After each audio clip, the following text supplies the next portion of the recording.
Hello, good night, afternoon to everyone. It looks like I only have a few people in the room. I'll wait just another minute or two to see if anyone else does arrive, but we'll get started very shortly.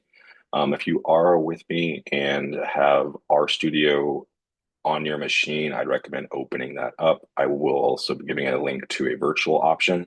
But again, to give people a few more minutes to log in, I will be waiting just a minute. But thank you for coming, and I will talk to you very shortly. Oh, if you have any questions, I am able to take them over both my earpieces and via the chat. So if anything comes up, you understand. If anything comes up, please let me know.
Excuse me. All right. Thank you all for coming. It looks like I have about a handful of people in here. I did just put a link in the chat that should give you access to the presentation I'll be using. That way, if you want to follow along that way, you can. It also gives you access to the links inside of it as well. The video is being recorded, and I will be sharing all materials to you guys after the meeting as well. I want to thank you all for coming. For those of you all who have not met me in person or even virtually, my name is Phil Huling. I am the, I guess, semi-new 1818 liaison for statistics. I took over a year ago from Kim Jushel and have spent the last year going through a lot of work on this course. As you probably have noticed, I was not very active with the course last semester, at least on the 1818 side, due to some health concerns of my own, as well as a thing you'll see in the presentation of a full revamp and a project I've been working on. I disengaged more than I probably should have, and I'm looking to rebound and start fresh now. So I thank you for your patience and remind you that I am open to questions on both audio, simply open your chat and tell me to stop and I'll answer questions. And then you're also welcome to use the chat. Again, I want to consider this as collegial meeting as possible. So any questions and it comes up, just please let me know. As I mentioned a minute ago, if you do have RStudio installed, I'd recommend having it open. I'll be showing some things. You can look at some things. And my hope is at the end of this, in the second half of it, we'll be actually producing some things to share amongst each other. I may ask for some basic interactions to make sure I'm handling the meeting correctly. I don't do a lot of Zoom meetings anymore, so I don't always have confidence I'm spreading the correct thing. So I often just use hands up, thumbs up with my students. I take thumbs up as a affirmative, hands up as something's not quite right. So if you guys are okay with those buttons, I'll use those as the minimal interactive method. So to do a quick test of that, are you guys currently seeing a browser screen that has the Summer Connection Conference on it? One thumb.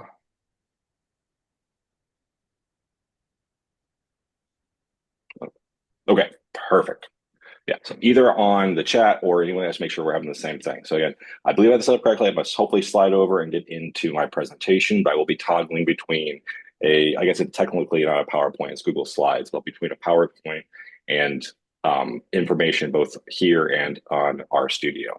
So toggling over, I hope we all are now seeing the PowerPoint. I'm sorry, yes, the PowerPoint. Just make sure that did work correctly. Can I get a thumbs up that this did correctly toggle over? Oh, thank you.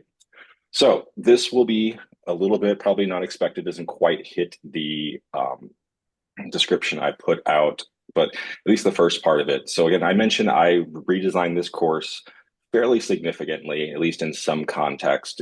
Get the interpretation of the name in a little bit. So I'm calling this title of this talk "Doing Things the Statypus Way."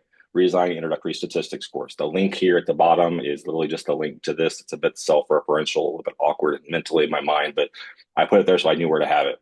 And just because I will fairly admit I'm not adept at PowerPoint, there are no transitions, there's nothing flashy here. It's a bunch of text on the screen. This is the entrance for the conference's worst slideshow. All right, let me get my script pulled up to match this. Oops, okay, perfect. So Stat 1300 is elementary statistics with computers. I believe everyone here is here to set up that or teach that course. Some basic terminology, what a computer is. Well, prior to 1935, the term was pretty much solely used to determine to represent a person that made computations. From the 40s into the 50s, you start seeing microprocessors and things like that come into play. You start seeing the idea of mechanical or electronic computers. You have the ENIAC, for example. But the term meant something very different. So this is a field, computers that are less than 100 years old.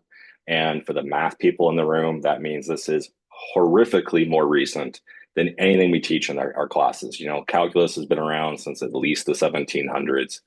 Everything we do here, it really is within the last century. At SLU, 1300 goes back to at least 1975, as far as we can tell. SLU did teach this course with this title in 1975, Elementary Statistics with Computers. In the modern day, the fact that we use computers is not considered a novelty. It's considered the status quo. However, you can imagine 50 years ago, that was not the case. I have it from firsthand knowledge that we used to run a honey well in the pit of despair of Tapare Hall, which was often referred to as going into the pits of despair to use the computer. This was a Honeywell, I think either a Honeywell or a PDP-11-A that ran off of punch cards. Punch cards was one of the first ways that mass produced ways of working with computers and data.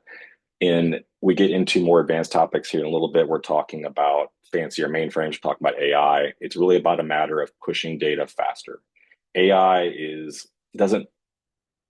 it's more about the amount of data it can leverage, not necessarily the computing power it takes, at least in my naive viewpoint.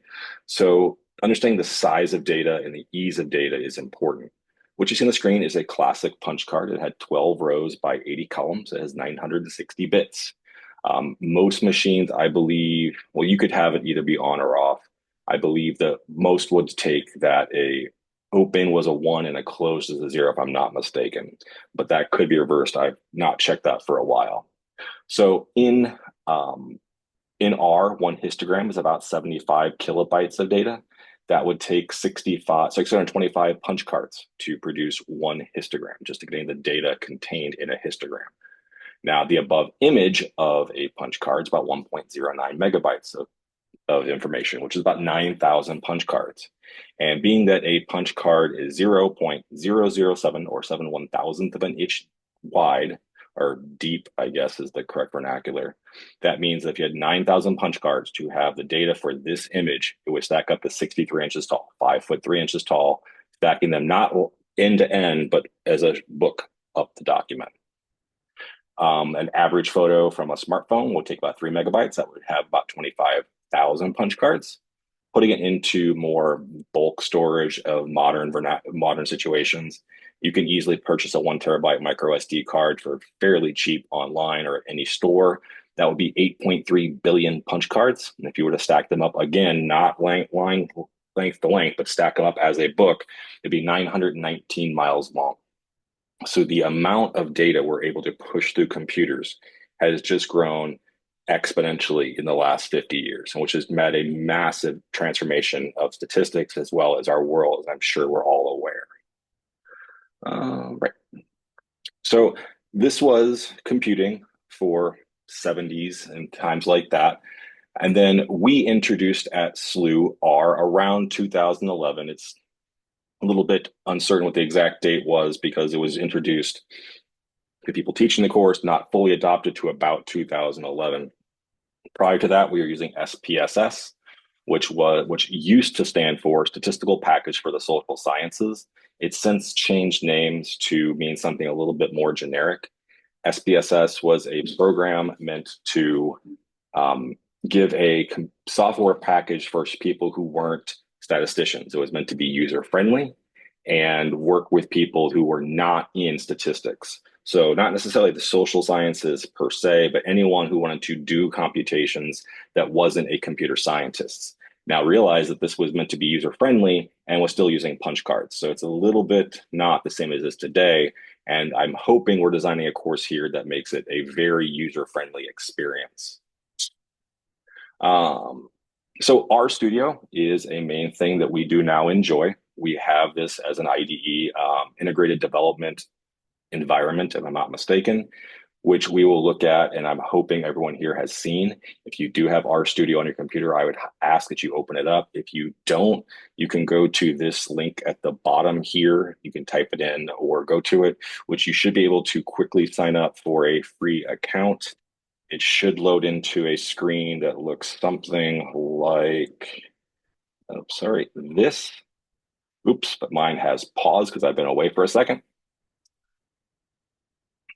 Resume my project. If you have RStudio running, it should look something more like this. This is what I would call a clean install or clean open of RStudio where nothing is populated.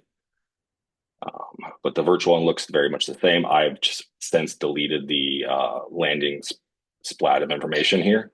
So we're looking at the screen here where everything outside of this box here is, I'd say, fluff added because of the virtual one. I know a lot of people teaching at the high school level will be working more with iPads and sometimes Chromebooks, where accessing it via this method is more doable, if not the only method you have available as compared to doing things on a standalone downloaded version. I apologize for children around me. This is the luxury of teaching from home over the summer. So again, I will be working, I'll probably bounce between the two of them.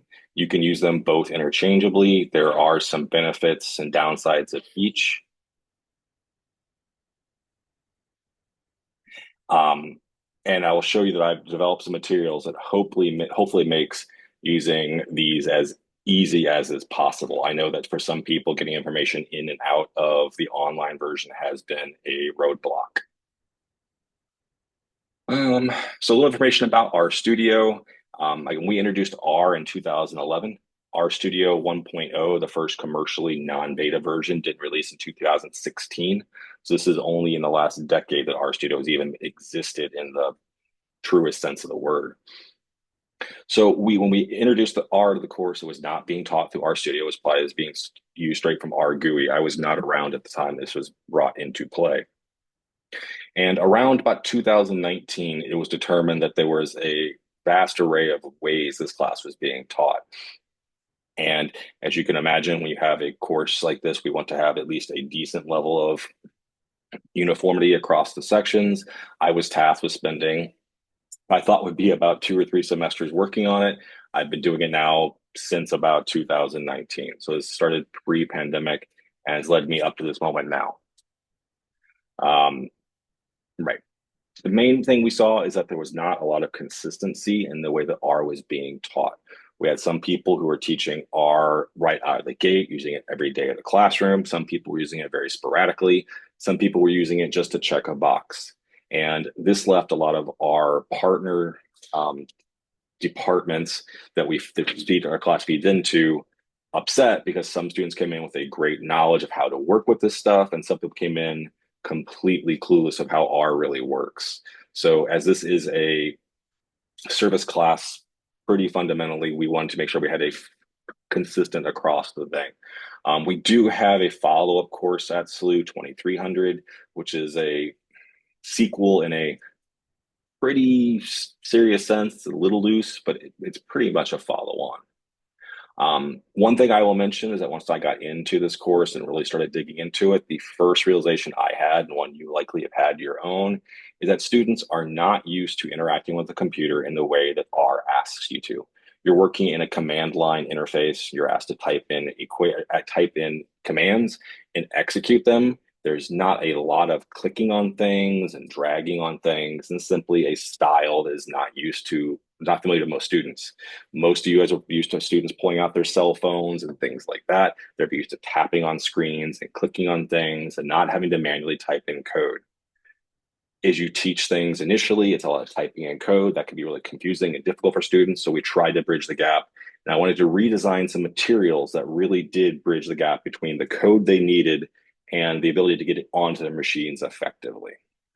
Now, I also took a lot of inspiration from the 2005/2006 GUIS report, Guidelines for Assessment and Instructions in Statistical Education. I'm going to quickly hop over this one to mention this was a kind of the follow-up slash formalization of a article in the MAA bulletin, with the article, just the heading, the call for change, suggestions for curriculum action, written in 1992. The article in that was called Teaching Statistics.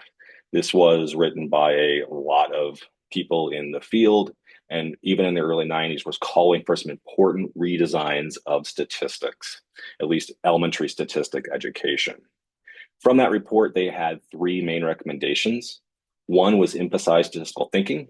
Recommendation 2 is more data and concepts, less theory, fewer recipes. And 3 was foster active learning. So even 33 years ago, they were saying, don't stress the formulas. I'm not saying they don't have to be there and they shouldn't exist in your classroom, but the focus should be on the concepts, not the formulas. The theory should play enough to give them a conceptual understanding of it, but not to really tie them down to having to master the underlying mathematics in certain situations. Right. The impact of this, the data I could easily pull around the year 2000, about half of 4-year schools, meaning colleges, were using software for their stats courses. By the year 2024, it was up to 89%. So we did see it go from a kind of A or B type situation to pretty much universally done, that this course is being taught with software. I don't have the exact details 89% came from. It's a stats lecture. It's a horrible thing to say. I don't know my own data, but this is meant to be a rough information change. There was a great upshift. The main reason that you can't get down into the granular details is because, for example, at SLU, we have an 1100 and a 1300. Our 1100 is also statistics, but does not use software. And you'd have to go through and check each one to make sure you're talking about the right course. I'm talking here about courses at the level of 1300. Let me scroll my script. So that led into the GUIS report in 2016. This is the last version that I am aware of. I think they're in the works of another one, but I could be wrong on that. The committee is shown at the bottom. There's some names there you might be familiar with based on certain textbooks you may have used or still do use. Some of the original names have gone out from this one, but you do see some here. Locke is a common one. Who else do I know of here? Carver and Everson, I've talked to them both. They're both very good.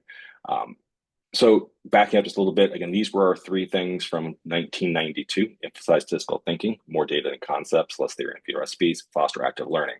That list was expanded in 2016 to 6 bullet points. The first one being to teach statistical thinking, which is the same one as before.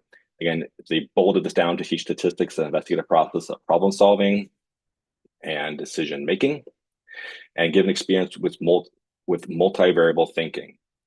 There sometimes is a simplification being made where we want to visualize just a one string of digits, a vector of values, and that's not going to give you any real deep understanding of how statistics is working.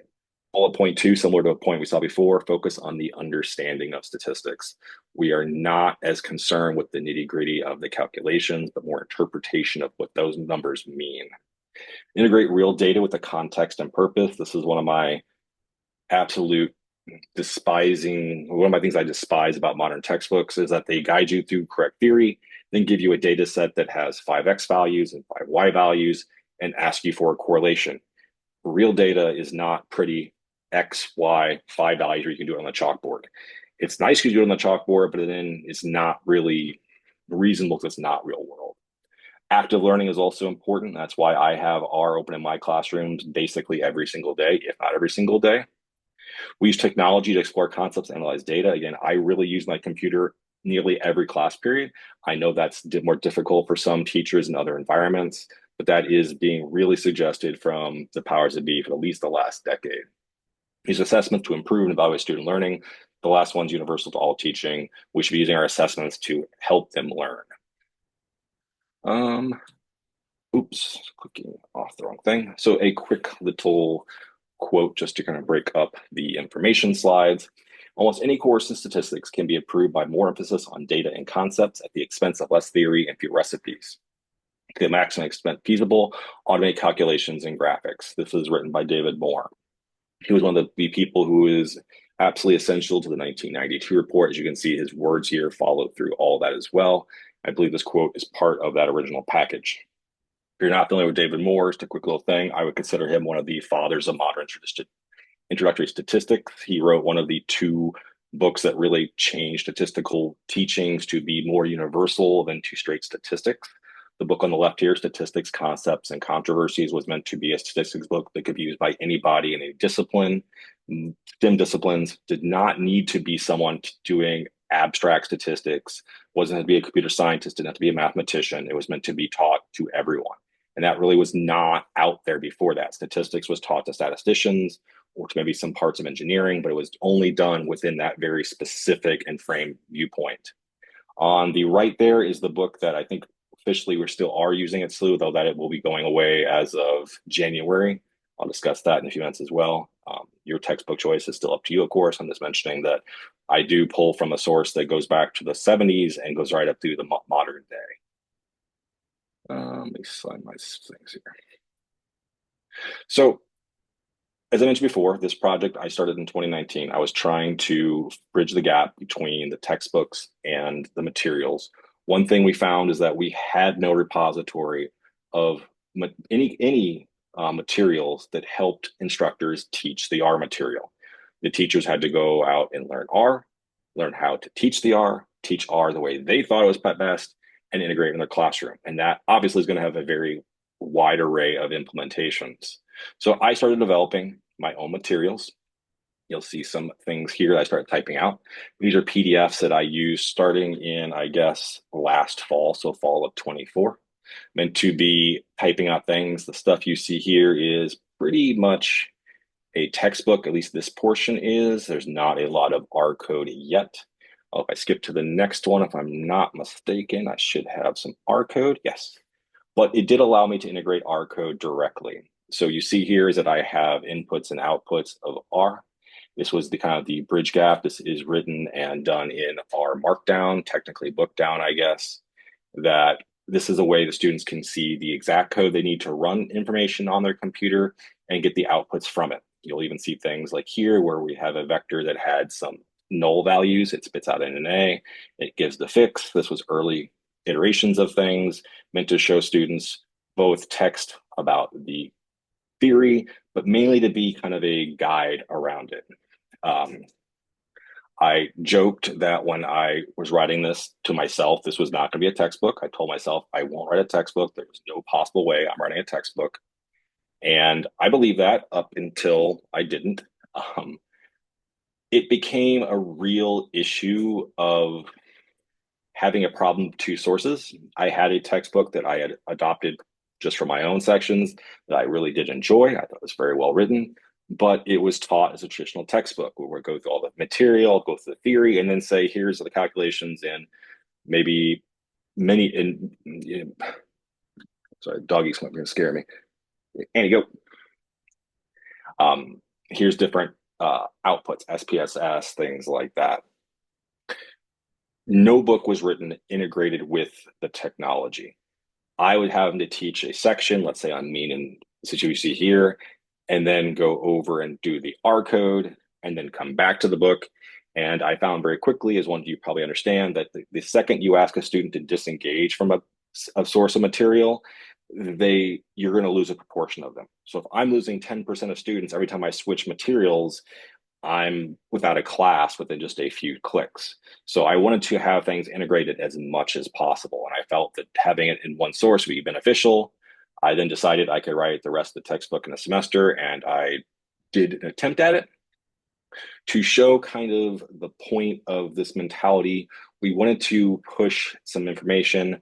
On the left here, you see the formula for the T statistic and the degrees of freedom for doing a two sample. I guess I'm technically doing a hypothesis test here for, get this correct, Phil.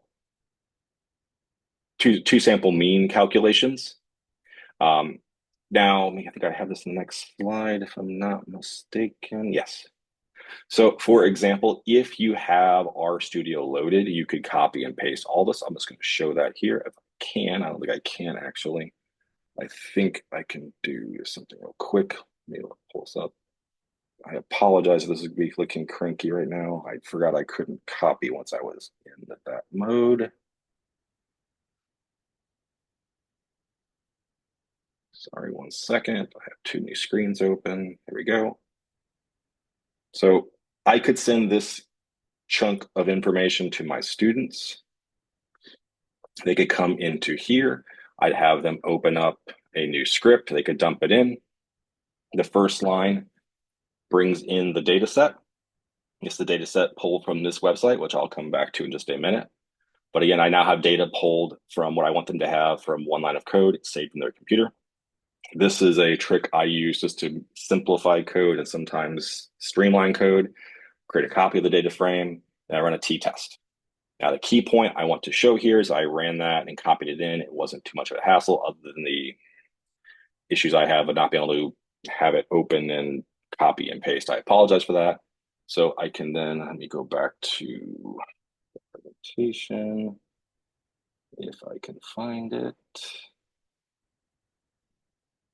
I apologize. Where'd it go? Here we go. And let's go to slideshow. Let me put that where I want. Oops, did I do it?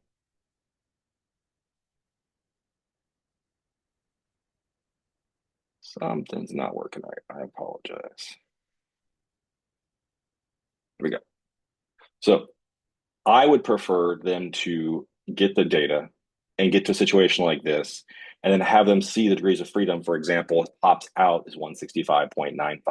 That leads into a conversation of, wait a minute, why is degrees of freedom suddenly not an integer? A concept you've likely talked about multiple times at that point. I don't necessarily want to lead with an ugly formula like this. It is important in a certain sense, but again, it doesn't offer anything to them that's really deep. It's the technical formula, it's the square and a two metric of a vector space. Fancy, fancy, fancy, not helping them understand. The key points you need them to understand about the situation or what the degrees of freedom represent, what the T value represents, what the P value represents. And also, if you have the alternative typed in here, what test we're running. So if my students know what the data is, they know what tests they're running, and know how to interpret these values, I'm really happy. I'm not as concerned with these exact formulas. Now, I understand that a lot of you guys might be teaching AP as well, where you have a different master to serve, where you have to teach certain fundamentals. And I will mention these values do appear, these formulas do appear in my textbook, and I do sometimes refer to them, but except for possibly a single use on the board one time with a toy data set, I never use them. If I want students to find degrees of freedom for a two sample mean, I expect them to use t-test and just have it spit it out. That's the way I handle things. Right. So as we saw here, it pulls from a website called statypus.org, a website you likely have not ventured to. So I now welcome you and introduce you to the textbook I wrote. This is simply a screenshot from it, but the textbook can be found. You should be able to get to it at r.statypus.org.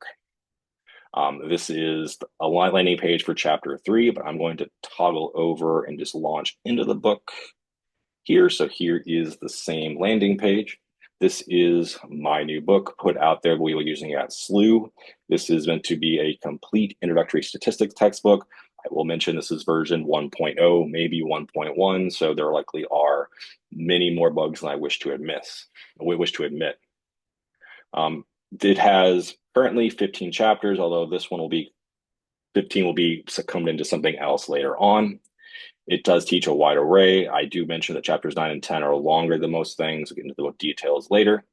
And it does have the platypus throughout it. Now, this is an odd choice. I fully admit that. If you're curious about why, there's information in the preface.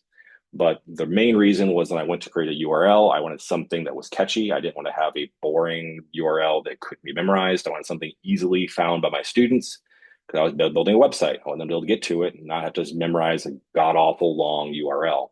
So for reasons that, again, are referenced in the preface, my family has an affinity with platypuses. Stats kind of links into it. I created Statypus. So this is our book. I'm sure if they're currently swimming or not. There is often, yes, this is the live webcam to the San Diego Zoo, where the only two platypuses outside of Australia do live. Those I don't see them currently swimming, but just a silly little thing I added into here. Just walking through some things, going to chapter 3 that I mentioned before. Every chapter begins with a platypus oddity, just meant to be something to put a little bit of happiness into the document so it's not completely sterile. As you can imagine, typing a statistics textbook does become very, very sterile. You're worried about the absolute minutia of logic sometimes. So telling students that a platypus and mammal lays eggs and being non-overly serious about it is something to kind of simply make that an easier thing. All chapters do begin with the new R functions used. This shows the functions I'll be using in RStudio, in R/RStudio. One key tenet I would like to make clear about my book is that this is not written at a higher level of R. There's a good chance that many of you guys use R, use it at a higher level than I'll use in this book. My book is meant to be run on what I would call a clean open of R or RStudio. If you opened posit.cloud with a complete fresh install, nothing running, my code should work. You should not have to open libraries. You should not have to do anything else unless specifically mentioned in the textbook. So this is meant to run on a clean install on a fresh machine. Open RStudio, this code runs. There definitely are ways to do things than I do in my book far superior. For example, I mentioned throughout chapter 3 that this is a way to create a graph. Not a great graph, not even necessarily a good graph, but a graph. Good graphs come from higher packages like ggplot2 and things like that. Our goal is to get them used to using R at the most basic level. Scrolling through it, you'll see things like the following. One nice feature about this, the outputs here, but if you hover in the document, this little button here pops up, which gives you the ability to copy and paste this into your document, into your RStudio. So for example, I could copy this, go back into here, paste it in. I can then run those 3 lines of code, and there is a sampling of M&M colors. So this is code I pulled straight from the textbook, put it right into a fresh copy of RStudio. We're looking at pulling random samples. It's meant to make the interface a lot easier and not just have it be static on a screen. I want the students to be able to use the material and work with it and not just see it. So I ask students to do it when they go through it, run the code, get the same results. And I mentioned things like this where they see, it's brown, red, green. It's almost certainly different than what you see here, which is yellow, orange, brown. So again, trying to get them used to running code and not just looking at code. Every time I introduce a new function, it does give at least most, if not the most pertinent information about how to run the function. And then it goes into examples. So for example, I think this was just using for use NAs. It just goes through some examples. We get to some more interesting things here. Histograms. I do have remarks on things here as well. In particular, if you're used to data packages, discrete data can be a real pain in the butt. I do give a situation here. We'll come back to this data set. Where's my code thing? So I also have things called code templates. Anytime I'm using a chunk of code that I want my students to be able to use at their discretion, I create something like this. So for example, here you call what I call the histogram code template for working with discrete data. I think in here I talk about like rolling a dice. And if you do dice simulations in R and have it do a histogram of it, I think by default will bulk the ones and twos so that you don't get a true histogram situation. So this fixes it. You have to put in what the X variable is. You put the width in here, either 1, 5, or any other integer. Then this goes through in a fairly blown open way to make it a little bit readable for the advanced user who's curious, will give a histogram that works. So for example, this is running off of, which data is this one? So this is running off of mom's ages in a data set. So this is the ages of mothers for babies. Because it was discrete, it would be a little bit wonky, but this gives nice and smooth. And I did choose it to be here widths of 3. So you're seeing a little bit weird breakup of the bottom. This is with a width of 1. So you can even quickly go between width of 1 and width of 3, but sometimes using breaks with discrete data can cause inconsistent results. I do mention in the book that breaks is, and its default and basic usage is a bit unwieldy because R will make its own choices based on what you've said. Right. I mentioned that. So this book is out there on the internet. It is open. I don't want to say open source. It's free use. I don't know the technicality. The current license I have on it that anyone is welcome to use the book. You can't reproduce it and all the basic understandings, but I believe open source has some issue. I can't quite say that technically, but this book is out there, and if other people wanting to use the book, they are highly encouraged to. A couple of things I'll mention. Let me just bounce around a little bit. I do have some different things in here. What's the best one to go to? Let's just go to the normal distribution. So every chapter's got a little picture. Here's a nice straightforward picture of the standard normal distribution, the god-awful formula that some of you may know. We want to talk about the concept of mean and standard deviation based off the plot. So there's things like this where it is live Desmos. The students are looking at their computer. This should be live. I would toggle on the screen, which I call the roller coaster car.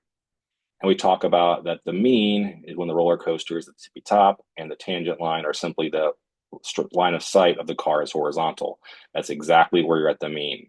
Now, the harder concept is the idea of standard deviation, which you likely all know it happens at the inflection points of the curve, but we have students that likely haven't been through calculus, so defining inflection point is not the easiest. But we now have the ability to talk about the steepest part of the curve. Since I have the tangent line drawn, you can kind of go until you see the steepest point. Right about there looks fairly good. You can check it. That sure enough, I was pretty much dead on the money. It gives me a way to graphically explain this. And I found that if I use this just once, I can show students any normal distribution. They can at least quickly visualize a rough interpretation that mean is down the middle. The standard deviation is the width from the center out to one of those steepest points, meant to give them a quick, tangible, flexible way of interacting with certain things. Other things I do with Desmos are things like the empirical rule. You likely have all seen images something like this. This is a static empirical rule thing, is until you turn on the dynamic version.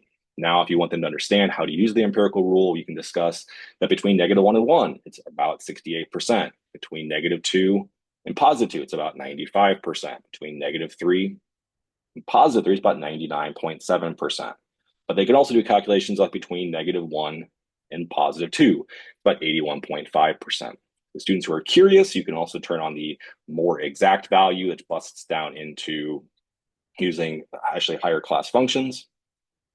And if you go out to -4, as mentioned, this does treat it going all the way to one-sided. So for example, this would be having anything with a z-score less than or equal to 2. It's 97.5%, which we likely all know because there's 2.5% in the upper wing here. So and this is meant to be something to use and to have a quick visual representation that bridges what I call the gap between what I can see when the students can see. When I am in a classroom and I show them this picture, my mind is adept enough to be able to kind of mentally do this without having to actually see it.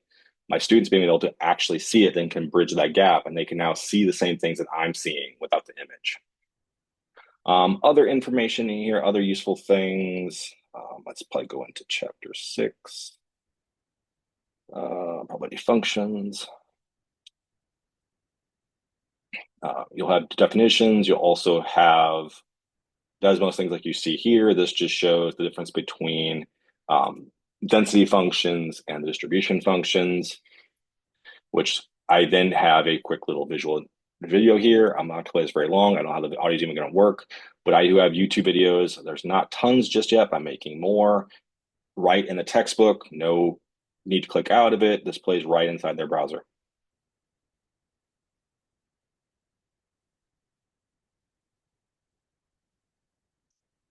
So I won't bore you with my voice twice over there, but that is what I've engraved here. It's meant to make this very usable for students. Students said they liked having the videos there. I'm looking to add even more video explanations. I know, for example, if I toggle into 6.3.2, I'll give examples where sometimes I walk through the code. I know at least one place here, I now have it where I say 3 dash a throne. That's going to probably the largest value is a 4. And I go through this, and from a clean install, I walk through all the code. Just showing you some snippets here.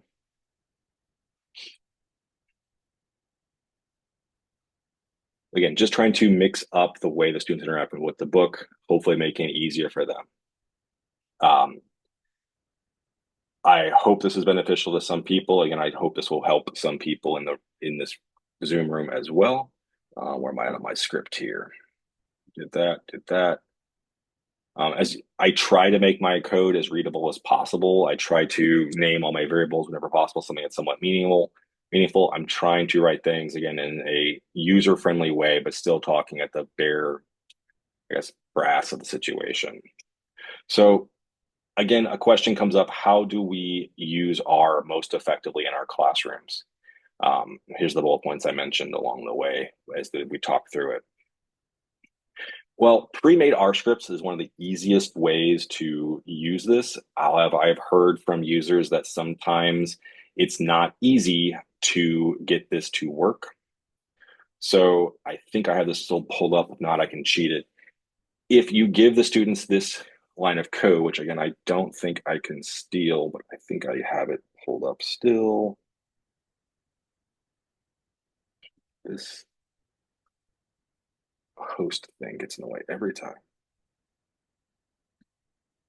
I think it's in the sandbox though. It's in this one.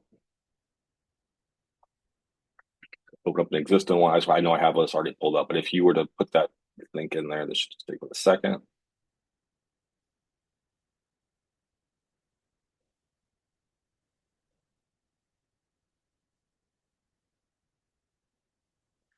Um, yes, but this is the wrong one. Wait, maybe it's in here.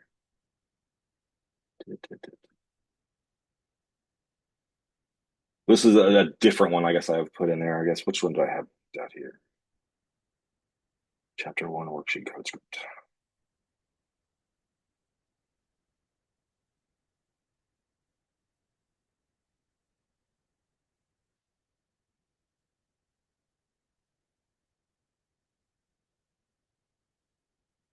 So you would not normally be typing this. I just don't want to break it by launching out of this. So if you give the students this line of code, and then we'll pull from my website, they run that code, it should then open up this worksheet. Now, this is pulling from questions within my textbook. So this would be a worksheet I ask students to do early in the class. This one I give every semester. I ask them to work through things. I grade this one completely on the quality of the submission, how they turn it in, how they, show their work. And I also spend time going through every answer in class. So I will send this out to them after they've turned in their work, and we'll go through and go line by line. For example, if I initiate X is 123 and Y is 654, if I run X times 2, they'll see that it outputs 246, but they look over in their environment, X is still 123. So this then you can copy, you can simply run this code as you have here, but now you can work with the exact same code as they have. And this attempts to be the way, again, using the line of code like you see here or see here is a way to get to them with a simple line of text that you don't have to upload things to Canvas. You don't have to have them download it in advance. You can run one line and it's right there. This is meant to make things, I hope, easier for people. Good. What was I there? So again, this allows you to put things in, and if you're used to our scripts, you'll know that any line that starts with, I'm going to call it the Octothorpe hashtag, whatever they call it these days, starts with I'll call it a comment line. So they know, they learn quickly that anything in green is not executing, anything in black is, with black or blue being for numeric values. But they can simply go through and look at things like happen. Like, for example, if I run the code, initiate X is 123, initiate Y is 654. If I do X plus X, it does output 246. But if I ask it what X is, it's still 123. So this helps students learning that early on that if I run X plus X, it's not changing the value of X. But however, in part B, if I run X is 123 and Y is 654, I then say that X is X plus X. That does change the value of X to 246. Just a small example here, trying to show that I can walk through the code. It's already pre-written. There's no headache of students having a missed comma or anything like that. Fair warning, they will screw up. They will hit backspace where they shouldn't and break the code. But in theory, they could reload things and start from scratch. It's meant to give them code you can use other than having any concerns about messing it up. Bingo. Now I'd like to discuss what I'll call the elephant in the classroom. AI exists. We all know it exists. And just like we know with Pandora, it can't be put back in. AI, when it comes to coding, is incredible in most ways. And knowing how you're going to handle that in your classroom is important. Now, there's a link here at the bottom, which I'm going to click over and get to just by hand. Because it's my diatribe on AI use in the classroom. I think AI use in this course should be absolutely avoided when it comes to them working their homework questions. I want students to, a couple of key building blocks in the middle here, read this at your discretion, grasping the core logic. But another one that's really, really key to me is I teach my students and my children, we learn from mistakes. It's not helpful to have a machine spit something out to you that just works. You don't know what happened. You don't know why it happened. So we're looking at getting that. And I use an analogy throughout this part of the document that talks about, I'm assuming everyone in the room spent time in their youth learning rote arithmetic, addition, then subtraction, multiplication, and division. Some of us learned more than others, likely based on our ages, long division, multiplication, some people went to 4 by 5 digits. Some people went less than that. Calculators were brought in earlier or later for some people, but we all spent time memorizing things like 9 plus 8 is 17. And if you multiply 9 times 17, you have to do 9 times 7 and then carry the 6. That was something we all went through. We all went through the process of learning the basics. Once we had a background in those things, we knew what was going on, we didn't have to trust our own information, our own abilities. For example, 9 times 17 is 153. You all could do that given enough time and pencil and paper, but there's not a lot of learning being done by making the manual calculation. So in most situations, we're going to rely on a calculator to make that result come out. Now, in your classes, that likely comes up from a word problem or something where you want to know why we're multiplying 9 times 17. So there's a reason to have two different views on it. Is it just the actual calculation you're concerned about, or understanding what we're doing with it? if you use AI or calculators too early, you really break down the understanding of why we're doing certain things. And I don't want that. And I don't think anyone could really even use AI effectively unless they know what it's doing. So just like you had to learn multiplication before you used a calculator, you should be learning some at least basic coding structure before you ask AI to do all the things for you.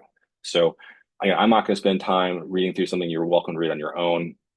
I just want to admit that AI is powerful, but it'd be the equivalent of giving students a calculator for an arithmetic quiz. It's just not the right thing to be doing. Right, coming back to my document now. Another way, is this the right one? Yes. Another one you could download. Again, this should be usable for this link. You should be able to copy and paste this from your document while you don't have slideshow mode. I think I have that pulled up here. Maybe not. I goof this all up. Let's go ahead and copy. Let's simulation principles.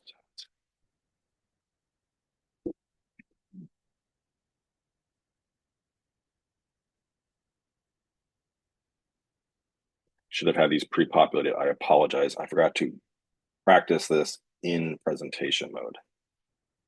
Simulation.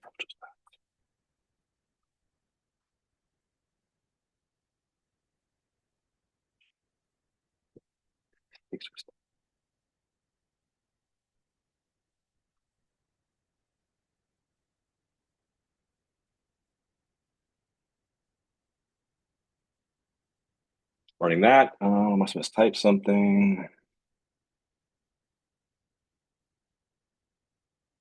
Oh, I don't know how to spell apparently.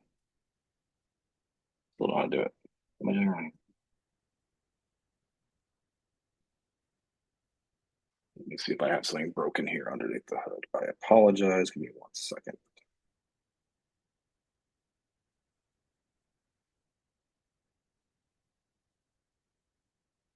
Where did it go?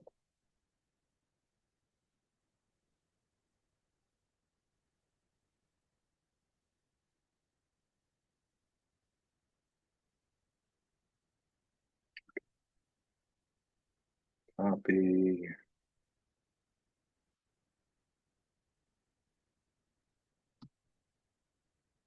There we go. That one worked. If I copy and pasted, I didn't screw something up there, which then should pop it up over here.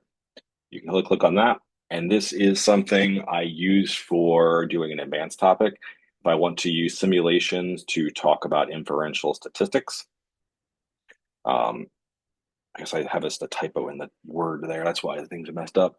So something I'm going to quickly walk through here, showing an example of how I use R for a more advanced topic, this being inferential statistics, for starting with hypothesis testing. So one website considers it unsafe. 100 milliliter sample, about 3.3 ounces of water, contains more than 88 coliform bacteria. Here are fecal coliform levels found by laboratories at 20 Ohio State Park swimming areas. See numbers 248, 37, 146, 19, 66, so on and so forth. Are these data good enough evidence that, on average, the fecal coliform levels in these swimming areas were unsafe? Now, this is the type of question you're probably used to seeing in a stats class. And the concept of hypothesis testing sometimes is so very narrowly viewed by students, they don't know what's going on. They don't have a good understanding of what the p-value represents. And I'm not getting into discussion what that represents. It's a very technical and debated topic. But for example, if I call that data, I can really run that. Now data is in my computer. And this is given to the students with just that one line of code that we saw. Pull that back up. Where did that go? All right, let's go slideshow back.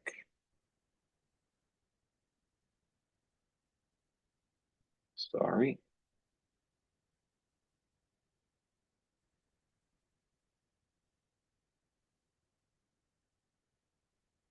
There's one line of code. Now all my students have this all loaded for on their machines.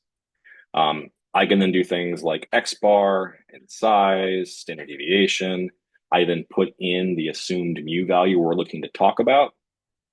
I can then calculate a t-statistic using formulas we likely have from our textbook. I could also simply run a t-test on the information here. X is the data, the mu is the 88. I also could put mu equals mu naught here, it'd be the same thing, and probably better if you want to have it better coded. I'm just going to make that change. It's bothering me. Run that, and I get information down here. For example, the t-stat was 0.94991. Notice that's the same thing we got out of the t-statistic in the sample t-test.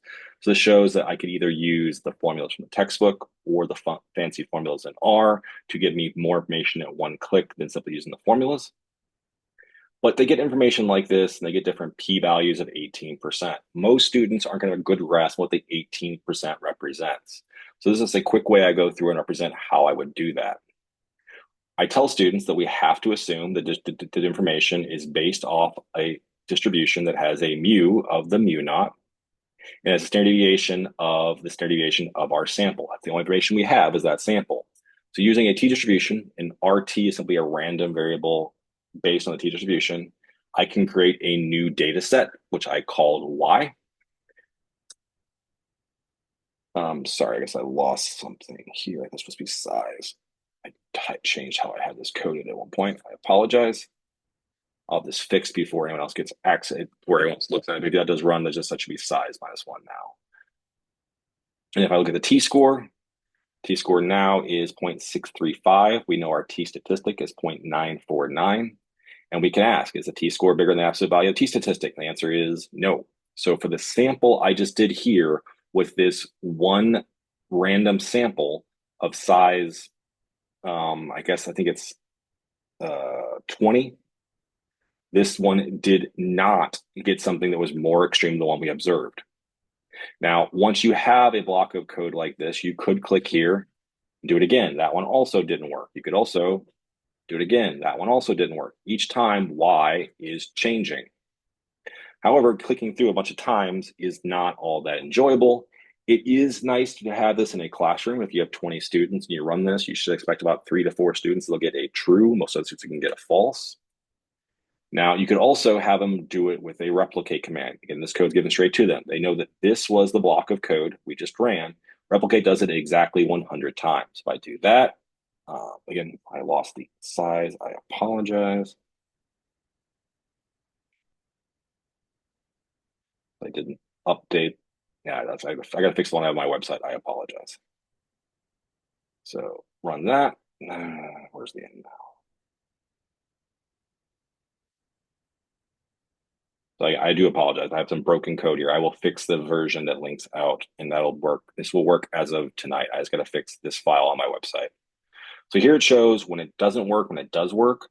And values of true are when a random sample gives a more extreme sample than the one we saw. So it is possible that we get a sample that is more extreme than the one we observed, but it's not happening all that often. Now, we could simply count or use table here if we want to, or we can crank it up and say, let's just check it. Let's run not 100 samples, but just do 10,000 samples. If they do that, and again, I apologize, my code needs to be fixed. I can update this pretty quickly though. Run that and ask it for the mean, 18.8%, which students then, I would then come back and point them out that we saw that number back here in the t-test. That was roughly our p-value. This says for 10,000 samples, 18.8% of them gave a distribution that was more extreme than the one we saw. So there's a nearly 1 in 5 chance that a random sample that obeys the null hypothesis gives something that's more extreme than we saw. This is very weak evidence that our sample is so extreme as to exclude the null hypothesis.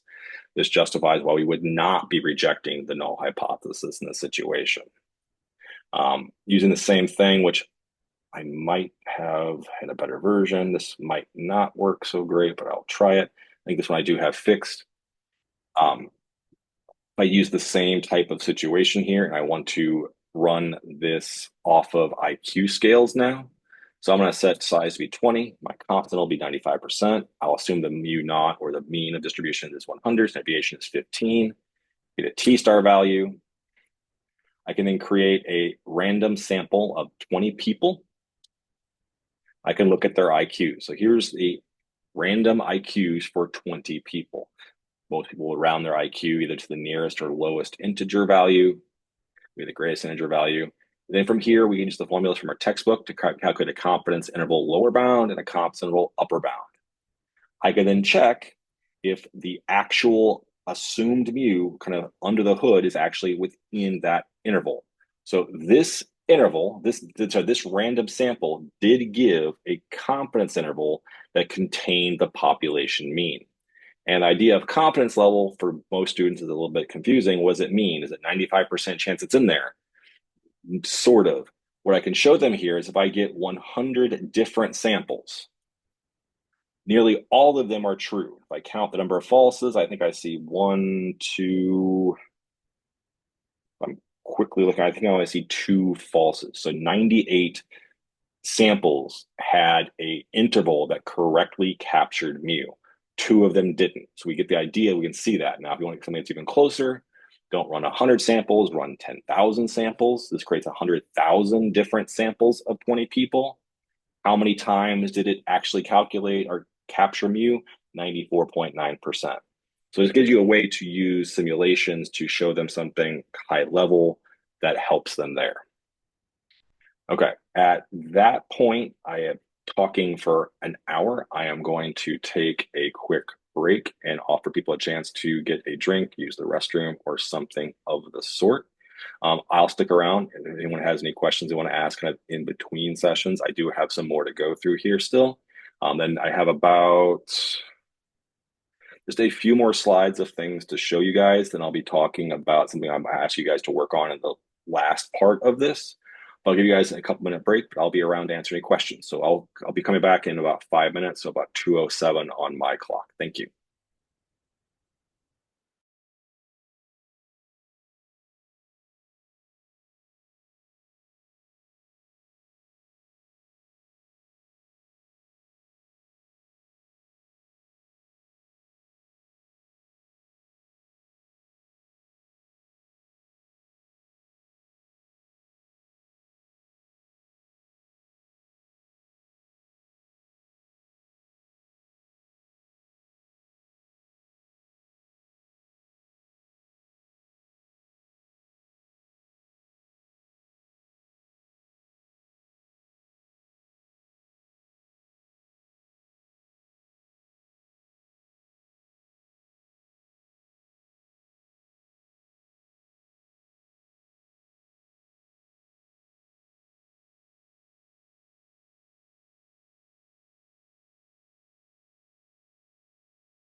Okay. In order to not keep anyone longer than necessary and hopefully getting out a little bit before 4 o'clock, I'm going to move forward. At this point, just make sure we're all, most of us at least on the same page. If you're ready to move forward, give me a thumbs up. If you have any questions or anything else you want to discuss, give me a hands up, but we'll see what's going on.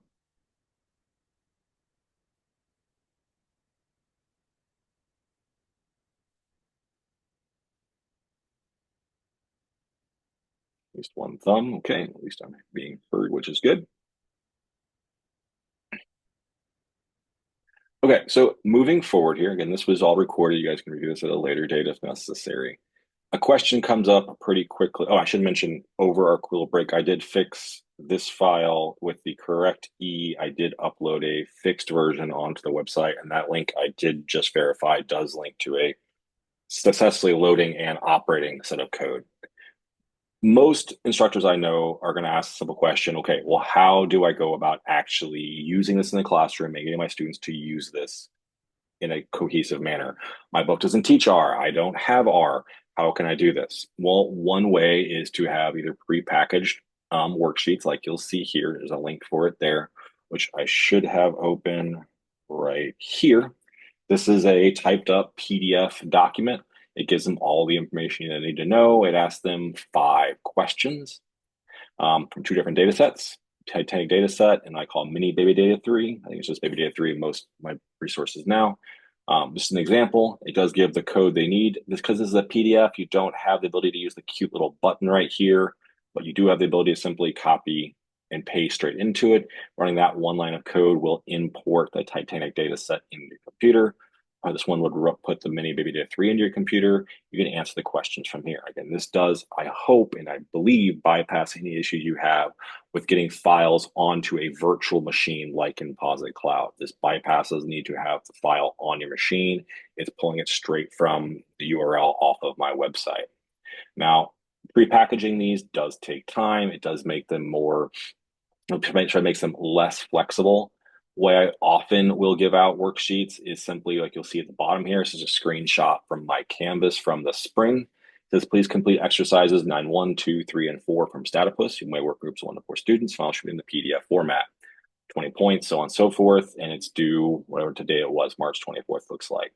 My students then know they need to go into R, go into chapter 9, go to the exercises, and work 9-1, 9-2, 9-3, and 9-4. So this is a way to very quickly then get a reservoir of worksheet questions. These homework questions here are meant to be a little bit harder than you would have as basic checks on an online homework system, and to do a little bit of work. The first few are usually pretty simple though. So I have an online homework system. I should mention as well, I do have an Achieve course that's loosely built around this. I'm expanding the amount of questions in there as well. But most of my worksheets will look like you see at the bottom. I'm going to reference a few questions from the textbook and have them turn those in. I have students work often in groups, sometimes 2, sometimes 4, sometimes alone, depending on how I want to get down to the granulation and how much time I have to grade.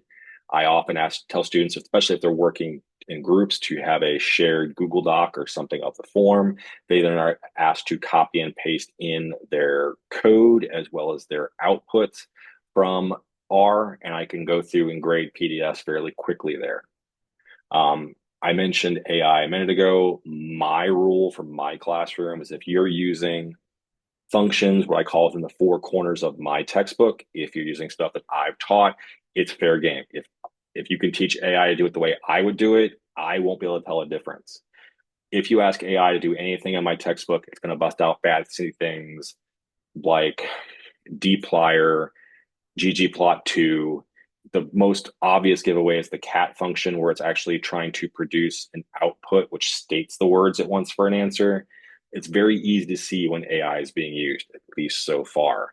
So my rule is that you can't use anything that was produced by AI. It's at my discretion.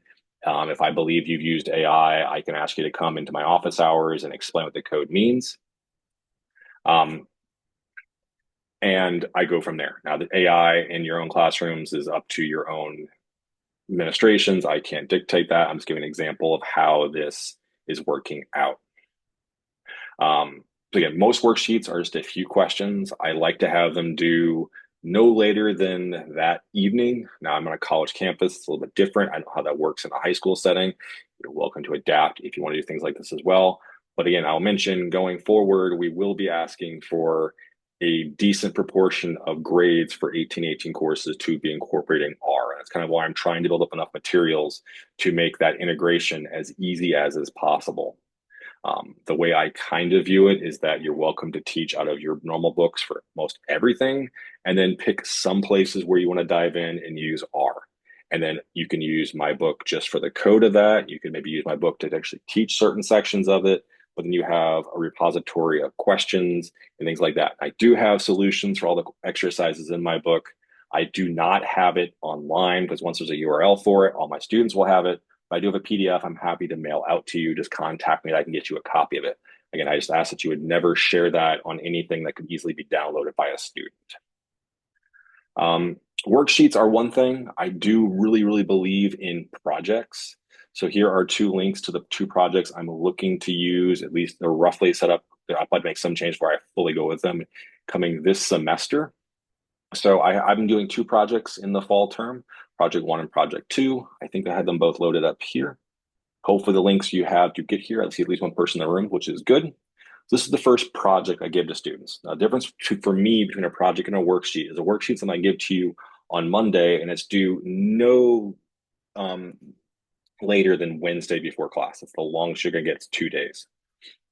A project has got a lot more questions, a lot more details to it, and you might have a week or more to work on it. So this is an example here of walking through a couple of different levels of information. The first one, we're working with a built-in data set in R. This is the state dot area. If you're in an R environment, unless you've intentionally turned things off, you type in state dot area, it's going to be the area in square miles of all 50 US states. I forget if it has DC in it or not. I don't know. It does not. That's part of a question I have later on. So this is built in. It's just a vector. It's just a list of numbers. It's very easily discerned by students. No big deal. Part two ups a little bit, asks them to download or to use the read.csv file to pull in a bigger data set that has multiple versions. So this is going to be the concept that they have that available to look at a more complicated data set where that is there. So for example, if they take that line of code, copy it out, I'm just going to dump it into an actual version of RStudio here. Run that. They can actually then click on it. The Titanic data set has got information about 891 passengers. It has 11 variables for each person. So for example, the first person is Mr. Owen Harris Brond. He did not survive. He was a third-class passenger. He was male, 22. This, I believe, is he had one person that was either a sibling or a spouse, some of the same generation of him and his family, had no parents or child, his ticket information, his fare information, he didn't have a cabin, and the port in which he disembarked. So just a mixed media type of information, which I find useful. So that asks them to work with something that's not just a vector. This is a data frame, which is a cornerstone of data formats within R. I'll mention I work almost entirely with data frames. If you get into the nitty gritty, tibbles become an issue here. Most things should populate as data frames, not tibbles. If you have any issues with that, let me know. The book is written around the data frame concept, and all my files I send out are generic CSVs, which can be loaded either into R, or if you want to pop them into a thing like Excel/Google Sheets, you're welcome to as well. So again, once they have that, I can ask them some more questions, individuals, variables. And then I like simple questions like 17, make a histogram of the fares of only the passengers in first class. Now, getting a histogram of fares is pretty easy for students, but when you start asking information about subgroups, that's a different level of question. They have to be able to work with the data a little bit differently. So this is a way to get them to walk through different things. Now, usually if they get the one and the two, they get the third one, they can go to town. It's just a way to gas them to go to more granular data. And this is the type of question that's more useful to you because knowing just the average fare isn't all that meaningful if I don't know what classes we're talking about. Obviously, people in first class pay more than people in third class. Although if I remember right, looking at the data, there was a person in first class that had a ticket that actually per capita worked out to be cheaper than the third class. One person bought a cabin for like his entire family and had like fit a good number of people in one room, but it was a first class ticket. The people who had some different ways of information there, and different ways of gaming the system back in the day. I do use the Titanic data set in other places as well. I know it does appear in the textbook as well. It's a nice, large-ish data that I can ask a lot of questions on. I also have them in this one creating their own data frame. So this is, I think, something that's very important, and it's very good to have a student do in a class. Even if it's just this baby example, I sometimes don't go beyond this whatsoever for creating their own data. But I want to be able to have every student say that I created a data frame, I can create a data frame, I know how to do it. So I have students to do a quick data collection amongst their peers. They're working in small groups here, so they're welcome to poll the people in the classroom around them. You could modify this, obviously, for your high school as well. I asked them to collect the information about the height of the individual, the eye color, their age, and their year in college. That would probably be changed to, freshman, sophomore, junior, senior for high school students as well, but you can do something very similar here. They then will likely create that in a spreadsheet program like I have it here in Google Sheets. You could do it in Excel as well. I then ask them to download the CSV file. I then show them how to import it into RStudio to get the same information that pops out. I don't have the picture that when it pops out. But you see here, this is actually my old environment, and you'll see the Titanic's already sitting there. So they kind of already worked with it. But this should then give them a file in their computer from their data. And that's one of the key things I think it's important. They know how to take data they have on a pen and paper pad where they recorded it. Can they get physical information on a piece of, a sheet of paper? Can they get that into a computer? It's not as easy as it sometimes seems, but it is I think a very core thing that we often skip in a class like this. Later in the semester, I'll bust out what I call my big data project. This is what I call a much bigger data set. I do have this file available for download, but it's a much larger file. I do have it open in one of my environments.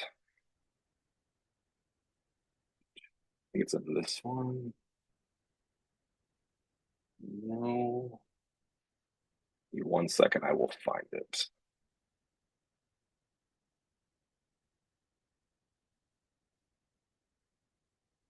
Not that either.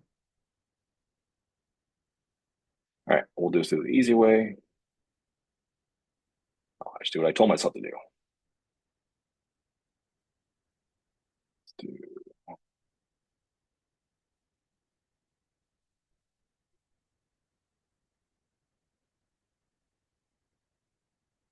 So this will take a second. This is a fairly large file.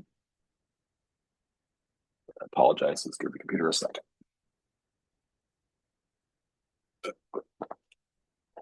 Okay. So this contains information about 6,543 different institutions of higher education. It has 3,232 variables of each. And clicking on this, you realize there's over, my math is not incorrect, 20 million entries here. This is a very large data set. There's more information than you could ever possibly handle with a kind of drag and drop, start clicking on situation. This is showing a lot of information. This is only the first 14 rows out of 6,500 rows. This is a big data set. I want students working with at least one unwieldy data set in the semester so they know what real data looks like. Real data is not cute, simple, and just X's and Y's. There's a lot of stuff in there. They got to know how to parse. So I would often put this file on Canvas because that way they're not pulling a larger file off of my server, which can be slower than the school server for large data sets. Regardless, once you have the file, I also give them this file, which is just the dictionary for it. The data set is so massive to even understand it requires a different file to help them understand it. And this is meant to be a little bit bothersome to the students. I want them to see the depths at which real data what it really looks like to analyze real data. I don't want them thinking it's sterile and boring and simple. It's just not. This shows the dictionary, for example, the different names, the variable names, things like that. And you can look through and find different things. I then ask some basic questions. I give code along the way to help deal with some things. For example, throwing away null statements is sometimes very important. and converting things that are actually character strings into numeric things, if they ask numeric, are things I help them along the way. Because certain things will work along the way. For example, if you run through this project and you go to ask the min of SAT scores, it gives a value of 1,000. If you ask it for the max, it reports 992, if I'm not mistaken. And the student, your mind's been to ask, how is that possible? And the issue is it's 1,000 in quotation marks, 992 in quotation marks. So they're being treated as character strings. And if you imagine alphabetizing it as character strings, one comes before nine, so 1,000 comes before 992. It's just small things like that that if they don't look at under the hood and pay attention to the details, they put down the lowest was 1,000, the highest was 992, and not realize that's absurd. So there's just some small things you're going to kind of get along with that. And then you could obviously take this structure and change the questions being asked, ask the variables you want to deal with. You got 3,200 variables. You can easily change this up, make it fresh every single semester until we all retire. It would not be difficult. And in the modern situation, you could probably ask AI to make some quick changes using other data. Just it's all out there. It's pretty simple. I believe this one is only worth that one data set. You make this bigger or not. The students who work through this often does take a good amount of time. The questions here are complicated enough that you're not going to spell the answers very quickly. I will take ownership of all of the mistakes and all of the bad typing in here. As more people use these, I do have people at SLU starting to use my materials as well. There'll be some refinements. The bad wordings will be caught and fixed. So if you do see that, please let me know. Which actually brings me back to something. If you are going through the material and you find something in the book that you believe is a mistake, I would implore you and beg you that off the lead page, there was a link here that brings you to a reporting form for mistakes. So if you do find any mistakes, please report those to me, especially if you're hoping to use this material. This allows me to get on the back end, I get a sheet where you type in information. And then for my students, I do give them bonus points if they find mistakes. That way it's my free way of getting copyright done by my students. If anyone wants to have their students get extra credit, I'm happy to work out a way where I can send you information about the number of students and how many times they've offered up mistakes. So I give out bonus points for this because I want them to be reading the book critically. One of my two key things, you should be a critical consumer and a thoughtful producer. So I want them questioning even things in my book. It doesn't make sense from, if this doesn't line up what I said last page, something needs to be reconciled either in the book or in their mind, and they should be going through that process. So that's big data 2. All right, so 225, I'm about dead on where I want to be time-wise. So I've now shown you guys a good array of the types of things I do. Again, I will be making more comments, but we will be looking to be a little bit more strict coming next fall about being explicit in your syllabi of where you're using R and how you're incorporating that into your final grade.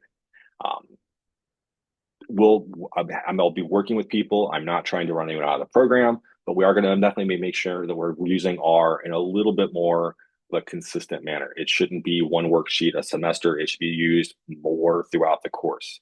You are absolutely welcome to use any material I've shown you today. If you need more information, need more materials, I will pass those along. I have exams that match the textbook as well. I know changing textbook is not feasible for a lot of students, and my book probably does not align with the AP rubric because I don't use graphing calculators.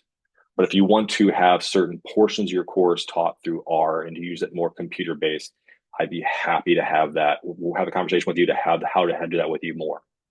However, to make this a little bit more interactive and not simply me squawking at you for a while, I'm going to ask you guys to spend some time working either individually or in a couple of small groups, creating some new data sets.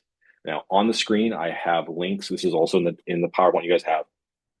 Here's 3 different data sets that should be somewhat interesting. A Titanic data set we saw earlier. One of my favorite ones I mentioned way earlier in this presentation was Platypus data. And I also have baby data 1. So all the links there can be put in your computer.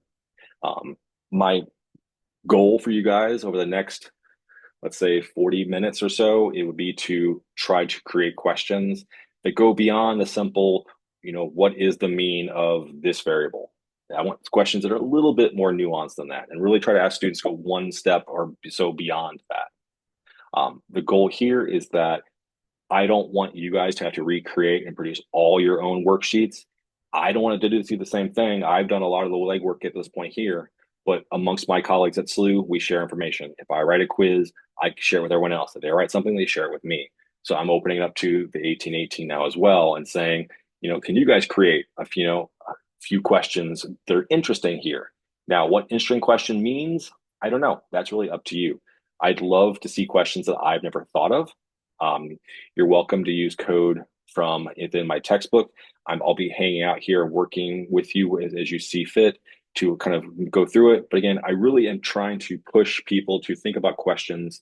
They're asking, real questions of data sets, not simply what's the arithmetic mean of this vector. There's no content to that. That's something we learned in third grade.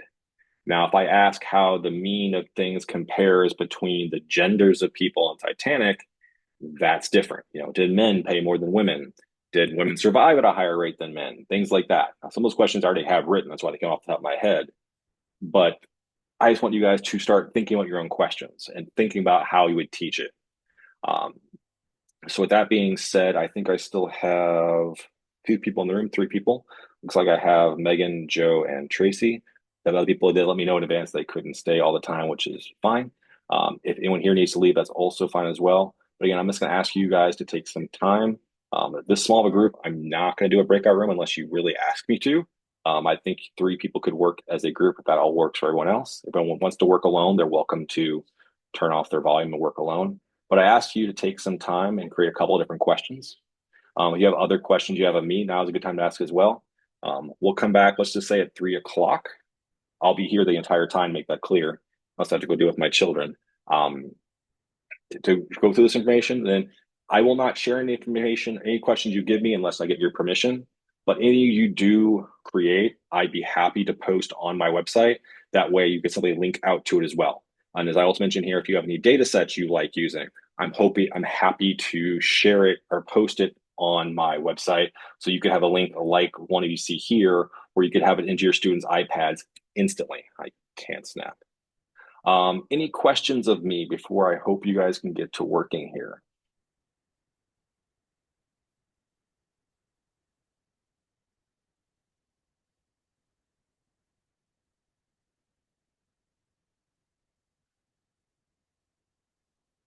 Okay. Again, I'm assuming everyone's hearing me. Hope everyone's good, can get work done. Again, I'd ask I guess, finish this presentation and this workshop that you guys do create a couple of questions each, or a handful of questions amongst the three of you. I'm here to help and offer any assistance I can. You're welcome to, at a minimum, going through and taking questions you see in my textbooks and making different versions of them and go into more nuance or simply changing up certain things. But other than that, we'll reconvene at 3 o'clock and hopefully go over some questions you guys have written. Everyone good to go? You got thumbs up from most people? Thank you, Megan.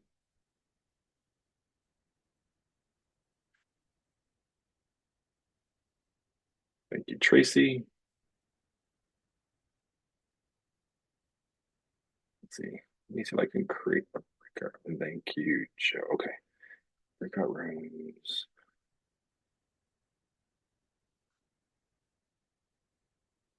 All right. I just created a breakout room one if you guys want to go into it. If anyone wants to kind of work away from my voice and the comment of my talking with certain people gets too much for you, welcome to join breakout room one, but I'll stay in the unassigned breakout of the main room throughout.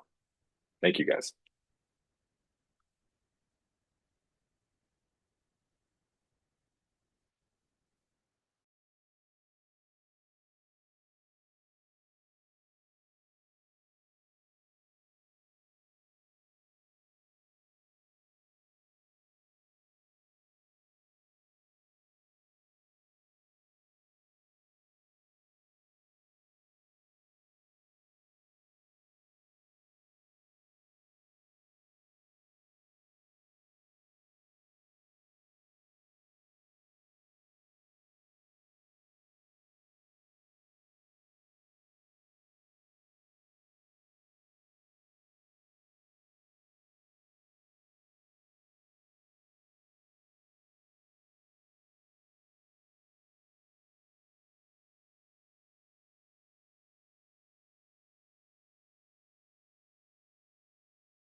Excuse me. All right. It's 3 o'clock. A couple minutes after this point. I hope everyone had a chance to work on something. I would kindly ask that we take turns now showing what we have created. You're welcome to put information in the chat. You're welcome to, let me go ahead and stop my share. You're welcome to share your screen with anything you have produced.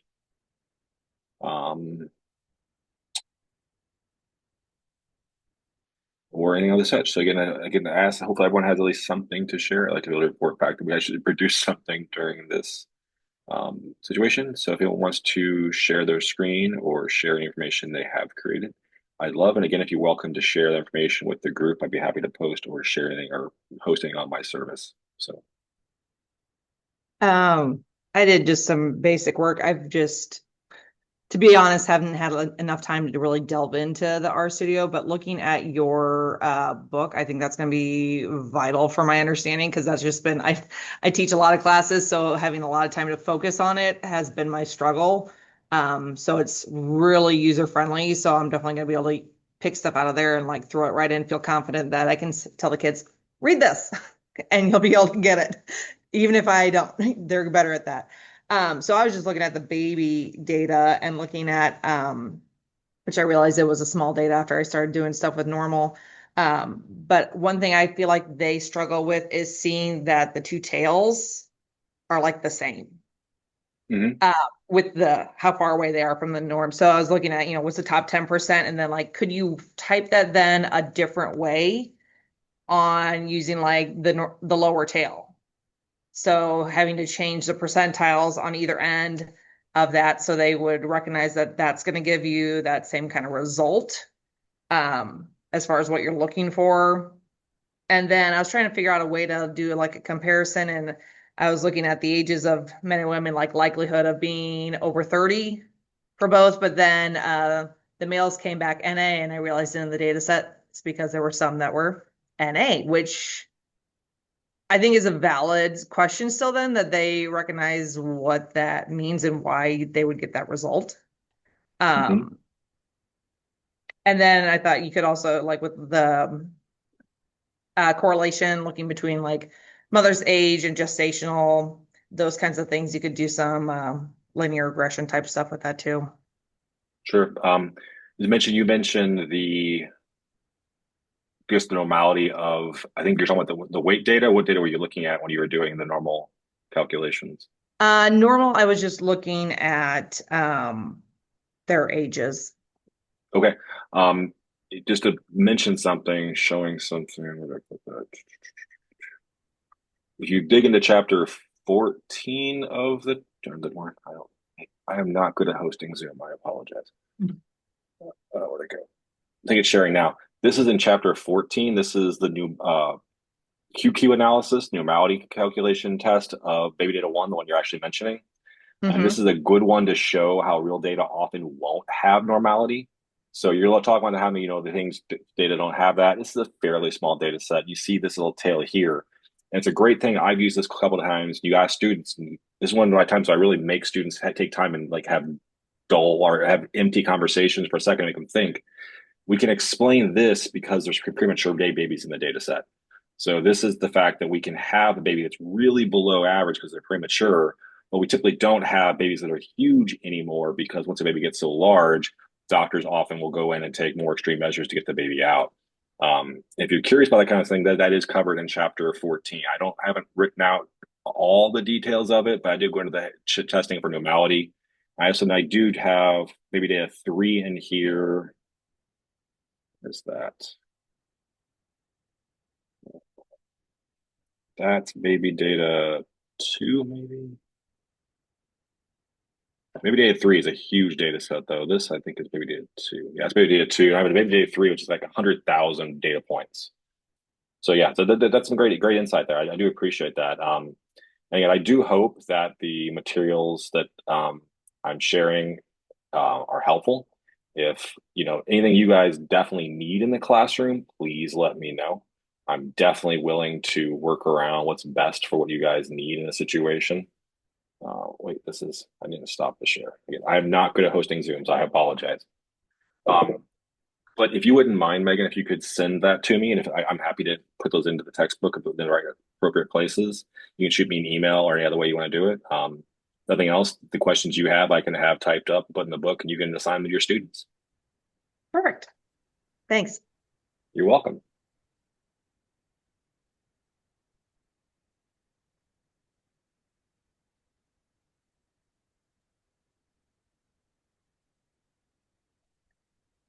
I joined late, so I don't have the link to your information in your book in particular. So I just spent the time just refamiliarizing myself with R. I'm a Mhm. very, I'm very much a novice, so it took me a while to get back into installing the packages and uploading the library and finding the data sets that are in there. I use the MPG data set.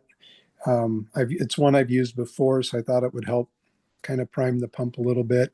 One of the things, like you said, I'm serving two masters. I'm serving St. Louis University and AP.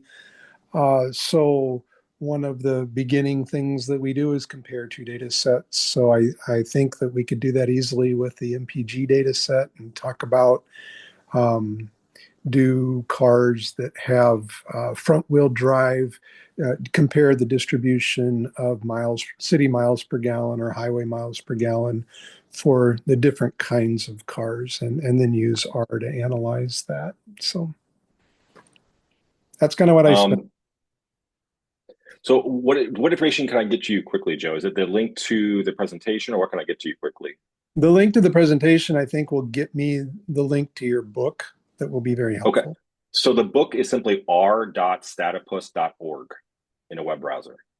So I did that, and I'll show you the screen. Make sure it says .org, r.statypus.org. So statypus.org. I got a series of dots on a screen when I did that. Oh, I'm not this time. I must have mistyped Yeah, something. so if you don't put the R dot in there, that's I had it is a dot. It actually if you zoom out on that dot thing, it's a picture of a platypus made of dice. That's a I'm eventually going to have a landing page there for other projects. Okay. But this book is hosted r.statypus.org. All right. So Bookmark. that's a little bit confusing. And sometimes students hit that same road bump, but once they have it in their machine, I tell students once you type in r dot on a once if you have your stuff saved, it's so easy to find. You're going to type in r dot and it's going to pop up because it's autocomplete. Very good. So yeah, Thanks. and then I will let me see if I can put it in the chat once again. If you joined after I posted it, I'm just going to re-send the link.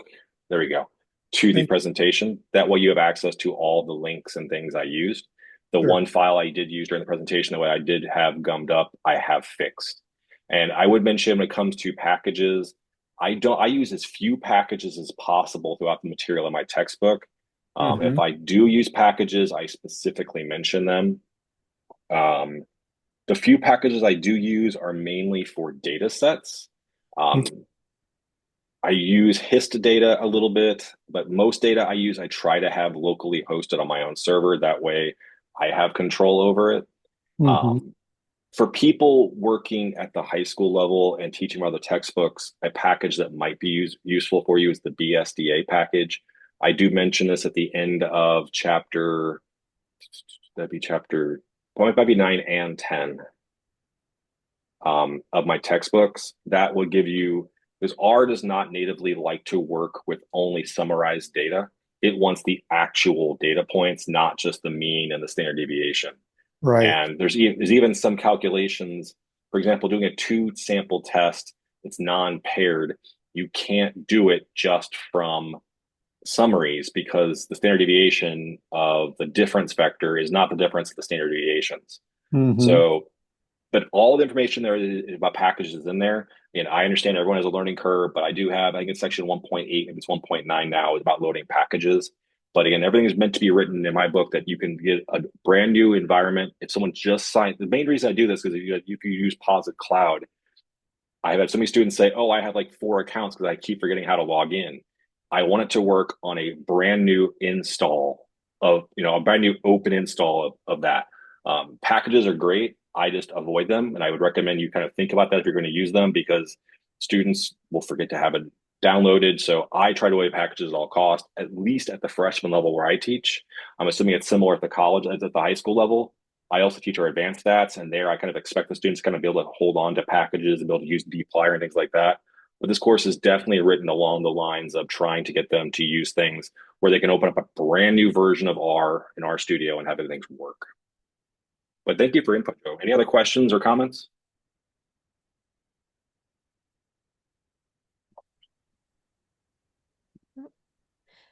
So I also looked at the baby data and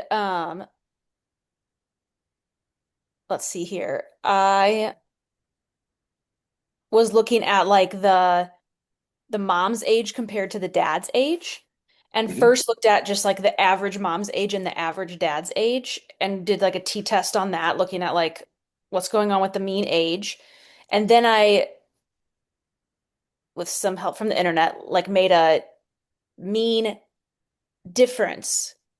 Mm-hmm. Yes, to look at like each individual baby, to look at the difference, the mean of all those differences to see if like, and did a little t-test with that too. Yep. Um, what else did I do here? Then I was looking at the preemie category and just like was like make me a table of how many were preemies and how many weren't. And then I looked at the weight, the mean weight for preemies versus not preemies and did a little t-test on that. Um, and then looked at like weight by gestation. And that I think that seems to be where I kind of ended. Oh, I looked at something with like gestation period versus I guess like the number of was that the number of live births the mom had had? I believe so. That's the number of live Yeah. births Trying to look at before like a that baby. distribution of that. Yeah, distribution of the mean of the gestation period, the gestation weeks, Mhm. based on how many live births the mom had previously had. No, that's nice. One thing I'll say, I've done some of those works myself in the classroom. It's an interesting conversation. You can kind of get the students get a little giggly about it, where you can look at the distribution, let's say father's ages for a very young mother. You'll get the distribution of the father's ages for a very old mother, and you'll see that sometimes there's a skew one way or the other. Yeah. Do younger women like older men? Do younger men like older women? You can see the distribution and how it plays. And you Uh-huh. get students to engage in something in more than just numbers. And Uh-huh. most of our students are going to have a mother and father, so they know, sometimes the mother and father are the exact same age. Sometimes they're off by 6 months. Sometimes mom's 5 years older. Sometimes mom's 7 years younger. We don't know. And it's a quick way that if you have that code kind of ready to go, you can ask some questions and you can quickly Uh-huh. change between distribution of fathers' ages for 23-year-old women versus you reverse it. Now you look at the mother's ages for 23-year-old men, and it's alarming the things you can see how Yeah, yeah, quickly yeah. it changes. That's wild. Yeah. Patrick, I saw you hop back in. We were looking at I asked people to create some questions based on stuff in RStudio. Do you have an opportunity to look at that or not?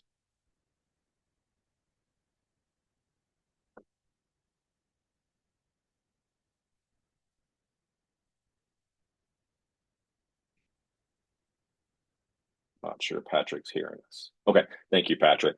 And I understand everyone has different conflicts. I know you did email me early, Patrick, so I was going to ask about it. Um, Is there any other input you guys would have about what could be produced to make things more useful for you guys? Again, my goal here is to produce something that likely is not going to replace the materials you're using, but could be used to really give you a framework of how to use R within your course. Because most books, and I looked at dozens of textbooks, don't teach through R, and we kind of vision the class being taught through R. Now, I understand you'll use in different books that you can't do it for every single chapter. If someone is absolutely insane enough to want to use my textbook, we can discuss it. But I understand for a year-long course, it's probably not the right speed of book. But is there anything I could offer? Be more data sets, more questions, more pre-polished worksheets, things like that that I could make the hopefully higher integration of R in your classroom more accessible.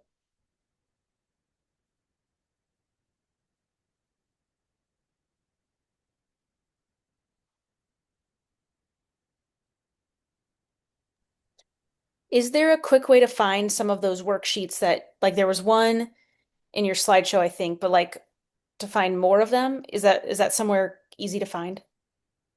The answer is yes and no. The pre-packaged ones, I have very few of. Like I mentioned in the PowerPoint, most of my worksheets are going to be simply a Canvas assignment that references a few questions in the textbook.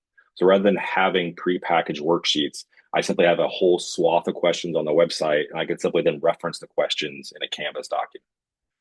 If you want something more typed up, I'm happy to do that.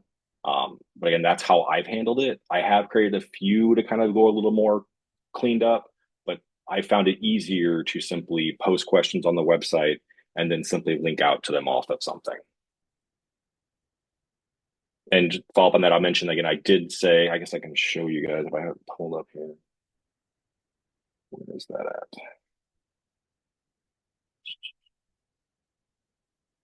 Yep.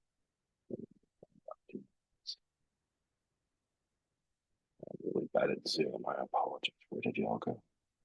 Here. Share. So I guess I have 78 pages of solutions broken down for each question. So if you looked at chapter 8, final question, it's a little bit tricky unless you have to open in the PDF correctly, but it's broken down by question. It should be the exact question you found in the textbook. Sometimes you'll see kind of floating things that may not work right because it's not published the same way, but it's not always explained fully. But any question in here should have the code needed to work this. And I will try to get this out to email to people. Now, I'll mention that this is not a dynamic document, which is the one downside to it. But again, I'm just trying to avoid the possibility of this accidentally leaking out to students because once it leaks out, I have to assume if one student has it, that every single student in the world will have it. But I do have solutions and I'm happy to share those out. And as I add more questions, I have to update that document manually. But when it comes to more worksheets, that's how I handle it. And you're welcome to pull from the couple hundred questions I do have on the website to create your own worksheets like that.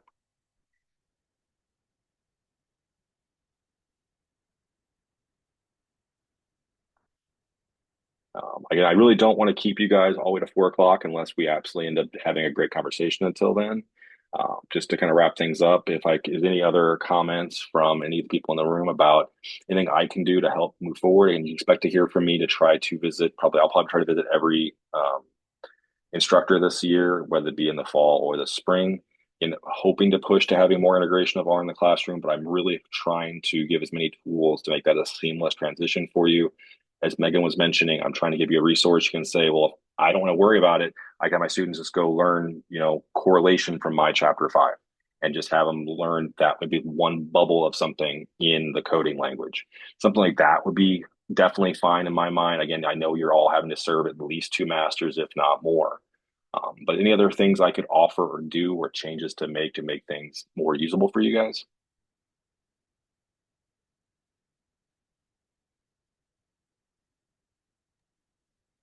For me, I think the book will be, like I said, pull in resources, and then as I get into it, I might have more questions. Mhm. But right now, I think that's a good starting point for me. Thank you.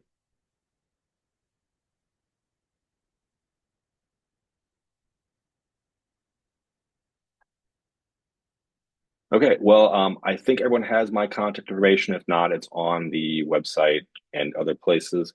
Anything comes up, please let me know. I'm happy to share out any resources I do have. One thing I really do believe in is sharing resources amongst instructors. Once I create something, you'll have access to it. Um, I will mention one of my own thing is that the way I do it in my course, the question does come up about using technology when it comes to examinations, testing. I have my exams focused solely on interpretation, with the highest calculation necessary being something to be done on a scientific calculator. Like I have my students use the empirical rule quite a bit, where they know in the real world they should be using something like Q norm or a similar function. I'm having using just the empirical rule to make the same types of calculations. So if anyone's curious about exams and how I handle that, I'm happy to share out exams with you guys as well. But I'll mention them. I push a lot of points to projects and worksheets that covers all of the computational portions, whereas my tests are much more conceptual and understanding.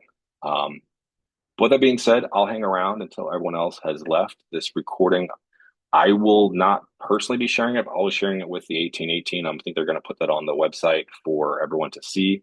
But if you need to recopy the recording, I can probably get it to you. Just contact me. Again, it's phil.huling@slu.edu.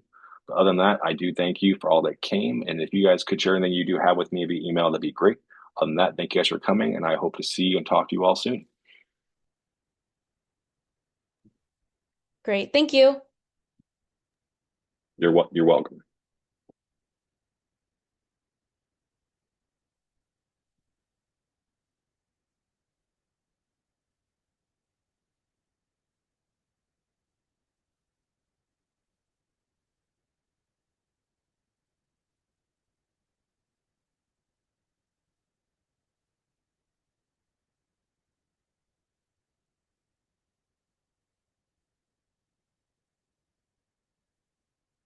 Patrick, if you can hear me, I totally understand. I really do appreciate you making it for as often as you could.